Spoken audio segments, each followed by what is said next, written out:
So what led you to pour into to build an app to help people get more balanced? Really started developing a framework around what I call the 4Fs: faith, family, fitness, and finance.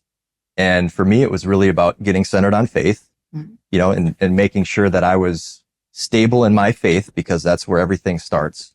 And then from there, how am I going to be as a dad and a husband? How am I going to steward my finances well?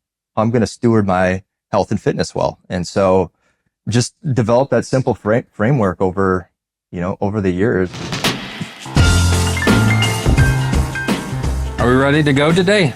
Ready. All right, so let's talk about the hidden reason investing feels so stressful. Why would you say? Probably because you don't have a plan. I feel like anytime I get off budget or something like that, if I'm not tracking, you feel like you're out of control. Yeah, I was going to say the out of control thing is what I was going to say. Do you think it's the market? Does the uncertainty of the market make you feel stressful? Sometimes, for sure. Because, we're human. Even knowing how we typically invest in the safety around that, or perceived safety, you read a headline, it can change everything. And it's the impact. It's like your life. Like, money is not everything, but goodness gracious, it does help you go live your life and your dreams. Well, it is a tool. It's a tool. Thank you. I couldn't agree more. I would kind of bring the two together. I think when the walls feel like they're coming down or closing in on you, it's our perspective on what's really happening. Mm-hmm. If the market's, losing, as we've said in many other shows, like that's a good thing, but our perspective is we're losing money. Yep. So this is a bad thing. It's not an opportunity to gain more. We're just losing. We're like, wait, there's a whole nother perspective. So when we don't have a plan, right, or we don't have an what I would say an integrated perspective on life, things just feel like they're falling apart. But the reality is, are they? Right. Because if you think back over your life, what are like the highlights? Is it the time that you won the championship? Mm-hmm. Is it the time that things were like the best in your life? Or was it the time that you were in the valley? And you're just like, man, that was the best, worst moment of my life. Right. Yeah. It happened. You asked that in a weird way. Yeah, you did ask it in a weird way. The highlights are definitely going to be winning, but where did you experience the most growth, and probably what pushed you the furthest to where you can have those My highlights your highest moments seem to come right up. We're built. Yes. Yeah. Well said. Built by your lowest The moments. valleys. Yeah, Feel the good. valleys. Feel good. Yeah. Yeah. So on today's show, we've got a good friend of mine, Jeff Holmsworth, and he's developed an app that we're not gonna talk too much about the app, but really where the app came from and why it's so important. Because today's topic is really about an integrated life and prioritizing why we do feel so stressful when the market gets a little wonky or life seems to get a little out of balance, which is pretty much on a day-to-day basis. Yeah. And then how do we realign? How do we have a proper perspective when it's so easy to just get off the rails, right? Yeah, Wait, is it subscribe to this show, or does that help us stay on track? Wait, what? Subscribe Yeah. to the podcast and you can help stay on track. There you I go. think that Wait, could is that work. a new Nickyism? I think that's a Nickyism. I was going to try to tie in Jeff here, but I'll give you a shout out later. Yeah, it's perfect. Okay. I'll give you a shout out later. So before we start talking about Vigorate and the app that you've developed, let's kind of dig into, and we can all participate in this. Like, why do we feel like sometimes our world is just falling apart? We're not even necessarily talking about the stock market here, but like what leads us to feel out of control? Feeling out of control is what it makes it all feel that, at least in my perspective, that's exactly where. If I haven't had a conversation with Jesus in the last few minutes, that's when I start to do it. Yeah.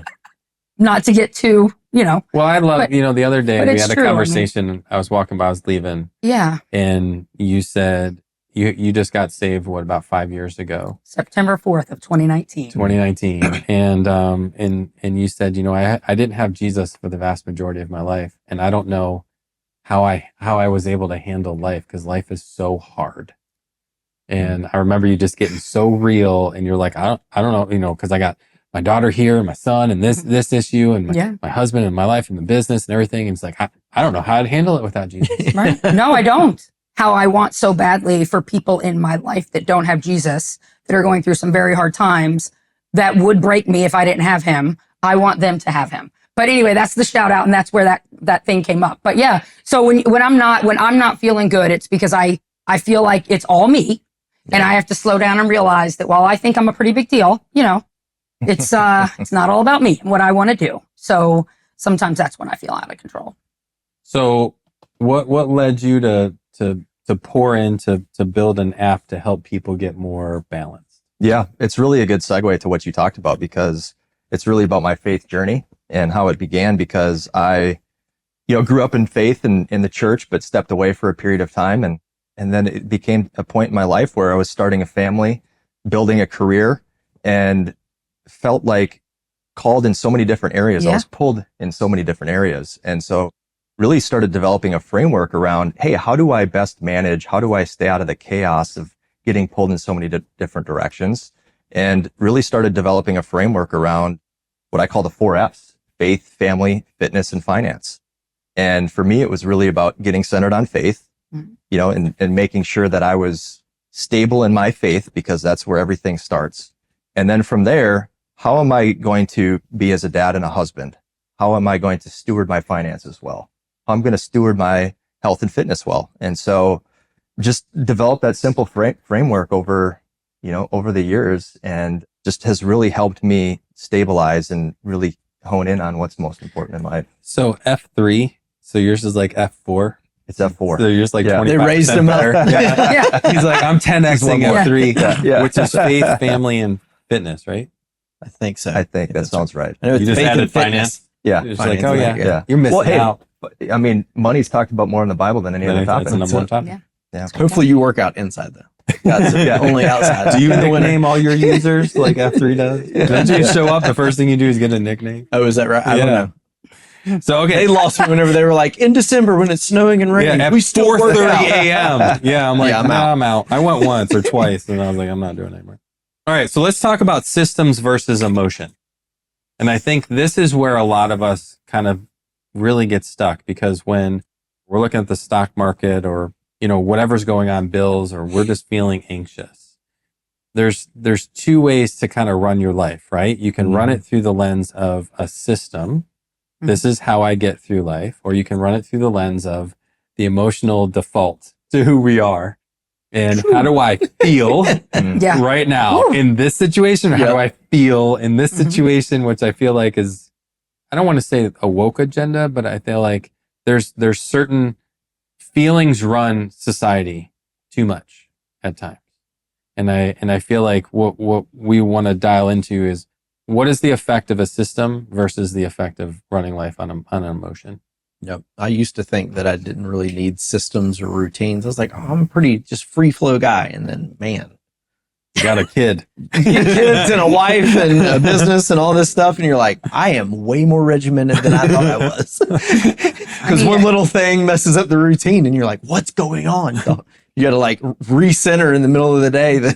Well, I feel like I'm so routine. Like I've got my regimen of what I do, and when I read my Bible, and when I work out, and what I eat in the mornings, and then I go on vacation, and I don't even realize it. And I'll get back, and I'm like, I didn't have my devotions once. Yeah. I missed my I whole had routine. Yeah. nothing on my calendar, and I didn't do anything that I normally do. Literally And all nothing, that yeah. changed was my time. Yep. And I got out of my routine, and all of a sudden, everything that I value so deeply Yeah. just got thrown out the window. Not because I valued any less, but because I got out of my system. Yep. Right. And I'm like, man, I got to get out of vacation. Yes. I got to get back to my life. Sometimes you almost get back from vacation feeling more stressed than whenever Yeah. you left. That's You right. almost felt more together before you left because you got everything dialed in. you do feel so could better. leave. For me, definitely heavy. Yeah, but it's a different type of better, right? I'm relaxed, but I feel completely lost. It is crazy, like how when you jumble up, it's kind of like working out. When you do certain things, your body gets used to it, and then you have to throw chaos, which is I think called pyramiding at it, where you just throw all kinds of stuff, and your body's like confused. And I feel like that's what vacation is sometimes, where you're in this regiment, and then all of a sudden you're just like, I need a break, and then you throw your regiment out the window for a period of time, and then you come back in, and you're like, oh, I'm ready for my system again. Please put me back on the schedule. Especially vacation with little kids, where they're all off the wagon, and you're just like, I need my their 2:00 naps. Yes. And I just need you to go to bed at 7:30 every night. Yeah. It's like, we're on vacation. Everybody's up till 10. And we're like, oh. So does everybody run on a system? Well, Actually, you know what? Before you answer, comment on this. Yeah. Like, I want to know the people that live on this, put systems in the chat, put system in the chat, or put emotion. Like, do you run your life on emotion, or do you run your life on a routine/system? I'd be curious. Now, what were you going to say? I have a vision board and a lot of mentors to help keep my feelies and my emotions in control. Your feelies? Yeah, they call it feelies, and they'll know who they're talking about. If they're listening, they'll know. Yeah, I got to keep my feelies in check because I am highly emotional. I don't want to give that up because that is my love for Jesus, my love for my people, right? My drive, my grit. Like I've got a lot of feelings, and they're not all mushy. Some of them are let's go, But every so often, I'm a little too let's go. People don't know where that's coming from too. But no, sometimes I'm a little too driven, or I'm not. I'm not enough. Sometimes I'm too much. Sometimes I'm too. No.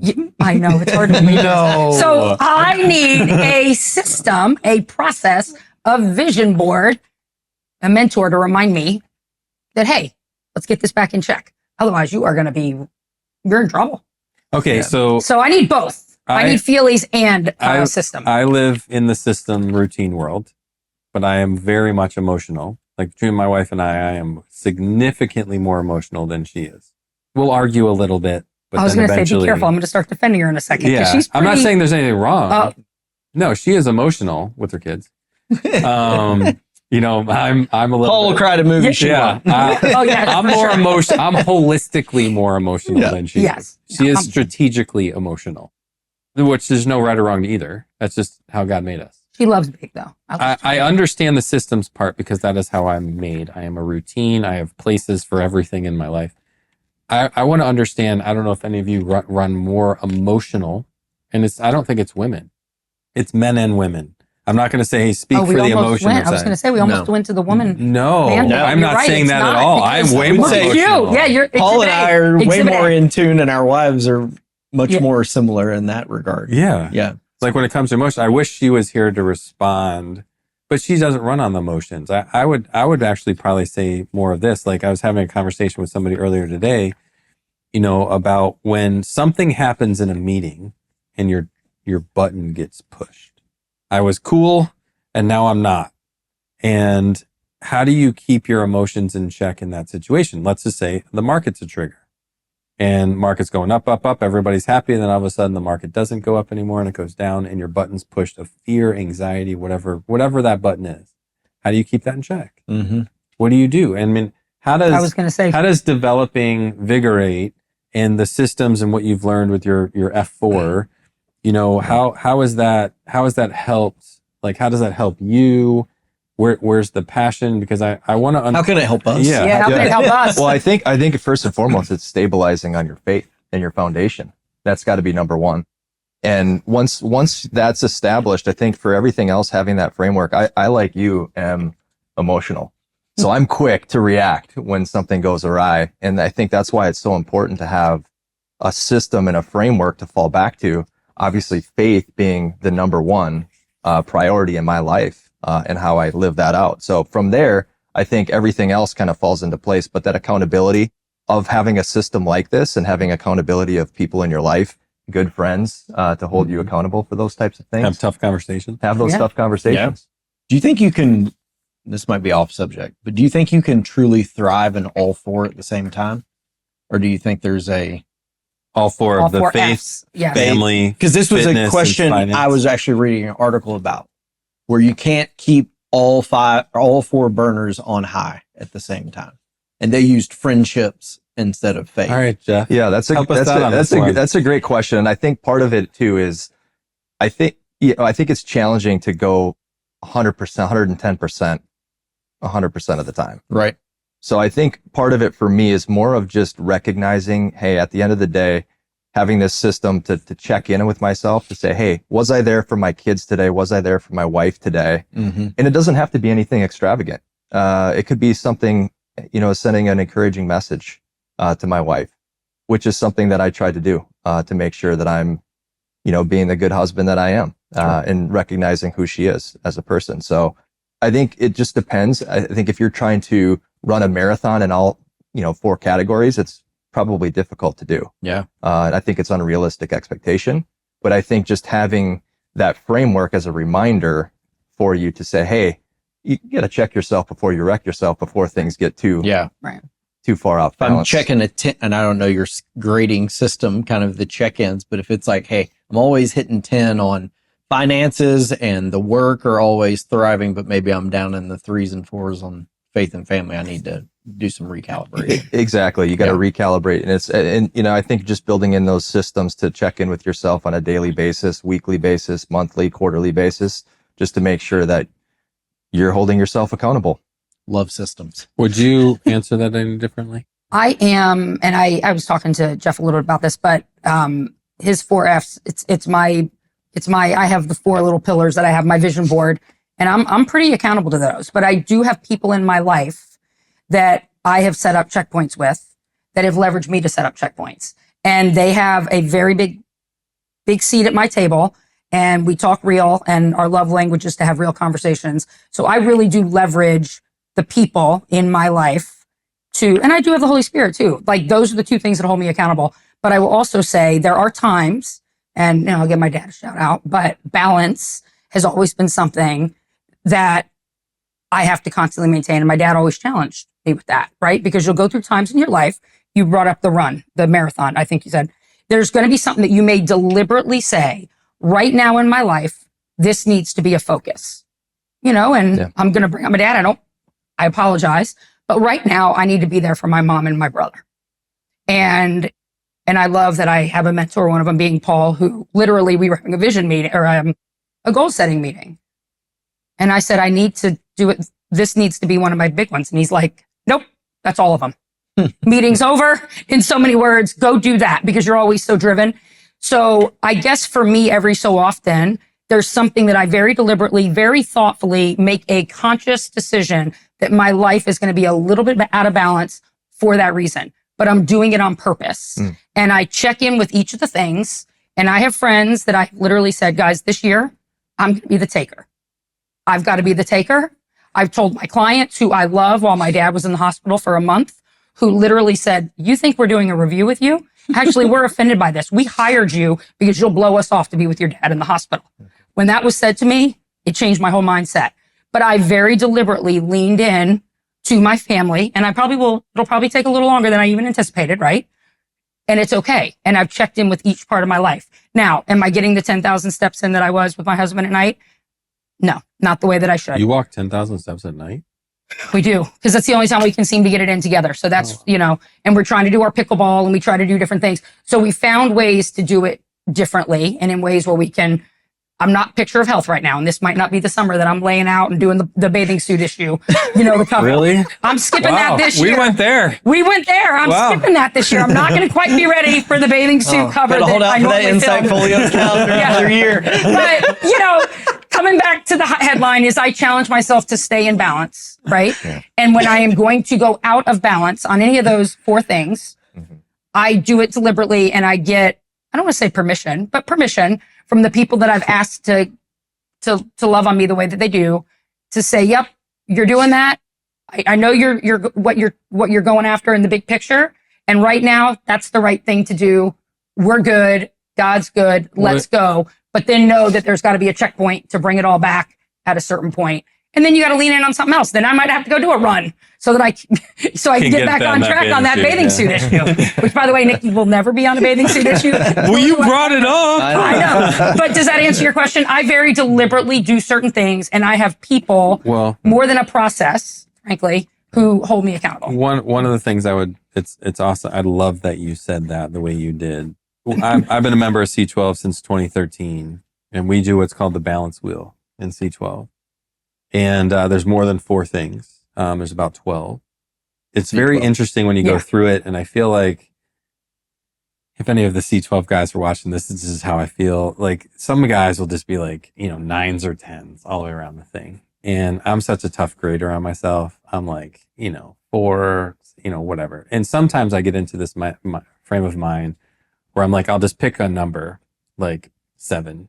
7 being average, 6 being below average, and 8 being above average. And I'll go around my wheel and I'm like, where am I below average? Whatever the number is. And I'll just do a 3-point grading. Because sometimes I don't know how to gauge, how my finances are doing, or how's my marriage doing, or my church community, or whatever it is. And you just grade and you're like, and sometimes the most balanced wheel I can get is so lopsided and it'll never spin. And then I've had some very deep conversations with some of the other members. And I'm like, and we talk about seasons in our life. And this is exactly what you're talking about, where it's like, my balance is focusing here. Right. Because if you look in the Bible of when, Jesus walked the earth, he was at one place at a time. Like, he prioritized things in his life while he was here to do certain things that meant literally the world to us. That's the model to follow. We can't be all things to everybody all at once. Like we have to be, we have to be intentional. And that means certain things in life to be balanced have to be out of balance. Right. Yeah. Like when we had that meeting 6 months ago and it was late last year, and you're like, you come in, you're heavy. Like, I know I want to do this, this, and this, but my priority is, I'm like, well, then all of this, we're cutting off the page. Right. Like, this is your priority. And it was almost like you walked out heavy, or you walked in heavy, and you walked out light. And it was almost like you needed permission. You don't need my permission. Because you are one of the people in my life who is not going to say that I achieved a goal that we set if I didn't.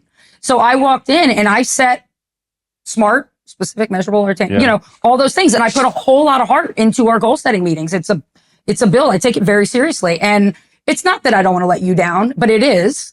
But it's also, I don't want to let me down. I don't want to let your circle down. So I take those very seriously, and I don't want to make a commitment I can't keep. I challenge sometimes to give myself grace, and I appreciated, the grace that you gave me, because I know that you won't do that every time. I know that if I didn't, you'll give me grace. That's the wrong choice of words. That you aren't going to say that I did great on something if I didn't quite reach Nikki potential on that one, and you knew I could. Nikki potential. Because hey, that's a whole nother session. Don't go on that. Oh boy, I need to learn about the Nikki potential. We'll do a whole nother one on that. That's a whole nother show. That's a whole nother show. But no, I do think, and I love they kind of tie together, but I do think that we share some of that. Like, we have people who hold us accountable. Oh yeah. And I don't know where I would be without that. I'm open-minded to consider. I'm all excited to learn a little bit more about your tools and systems, but that's one that has always kept me there. And I have to chime in on one thing. If our world, like, it's so easy. We were talking about the bathing suit models. I'm ignoring that. What? We were talking about the bathing suit models. It's very easy to look at people who are on the cover of a magazine, who are the wealthiest people in all the world, who go to the Bible. They are the ones who lead the church. They are so good. They look like they have it perfect in any of the 4 F's. But you're seeing that aspect. And then all of a sudden, you let your focus or your vision get muddied by that. And that's very easy to do. So don't let that happen. Before this session was over, I got to chime in on that. So I just think because it comes up in finances a lot. We let the headlines, and I look at you because we often calibrate each other on that. Don't get caught up in that, Nick. Keep walking, keep focused. Don't let the world get at your life goals the same way we don't want you to let the headlines and the talking heads get to you on your financial goals, right? So I had to get that in. But people hold me accountable to stay in balance. That's your short answer. So how is your app helping? We're gonna bring an end to the show, but how is your app helping the integrated life? Because we started this whole show with, what causes stress in your life. Really, is the market? What's the hidden stress? Behind it. And I think the conclusion of the show, it's being out of balance. Mm-hmm. It's not having that routine, or it's letting emotions control more of you than it probably should. Emotion's very important, but there's a good balance between having a system and routine and the right amount of emotion to live a very integrated, balanced life. And sometimes that balance gets a little wonky, but it's very balanced. Yeah. And I think the key there is integration, because that for me was the big transformational moment for me, is not going to church on a Sunday and then doing a complete reset on Monday and going to the office and becoming a totally different person. I think integrating all of those different areas in your life is very, very critical to how you're stewarding the life that you've been giving, and to how you're living out your life faithfully to what God has given you. And I think that's really about the parable of the talents. And, are you going to bury your talent, or are you going to expand it for God's kingdom? And I think for me, it's really more about stewarding everything God's given me in my life, not to try to be on an Instagram, reel, to, follow what everybody else is doing, but more, where has God called me? In a bathing suit. Yeah. Nobody wants to see that. But where has God called me in my life right now? And what am I called to do? And that's being a husband and being a father and, living out my faith integrated into my business. And awesome. So how can somebody go find your app? okay, you can go to Apple and Google Play, and you can download it there. It's called Vigor8, VIGR8. Any last words? Great. No? You Awesome. said enough? Yeah. All right. Yeah. Hope you enjoyed today's show. God bless.